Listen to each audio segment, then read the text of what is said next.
Ադրբեջանը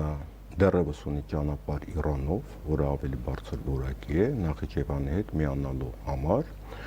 եւ նաեւ գոյություն ունի Կարսի երկաթուղին, Կարս-Թբիլիսի երկաթուղին, չէ, որը կառուցվել է։ Հիմա եկեք հասկանանք ինչ է թրիփը։ Օրինակ, ես կարծում եմ, թրիփի անվանումը ավելի ճիշտ կլիներ անվանել Մոսադի ուղի։ Մրիփ անվանենք, հա։ Ինչի համար, որտեվ մենք բոլորս տեսնում ենք, որ Մերձավոր Արևելքում եւ մեր տարածաշրջանում Միացյալ Նահանգները ըստ էության սպասարկում են Իսրայելի շահերը։ Եվ Իսրայելի ներկայությունը շատ մեծ է Ադրբեջանում։ Ոչ միայն Իսրայելի, նաեւ Բրիտանիայի 100 միլիարդից ավել ներդրումներ են արվել Բրիտանիայի կողմից եւ այս թրիփի ճանապարհը, երբ որ Միացյալ Նահանգները ինչ-որ ընկերության են տալիս, մենք չգիտենք այդ ընկերությունը Մոսադինն է, թե Միացյալ Նահանգներն է։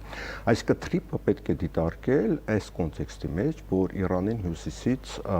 փակել, վերահսկողության տակ վերցնել եւ նաեւ որոշակի հետախուզական եւ ռազմական ինֆրաստրուկտուրաներ ստեղծել։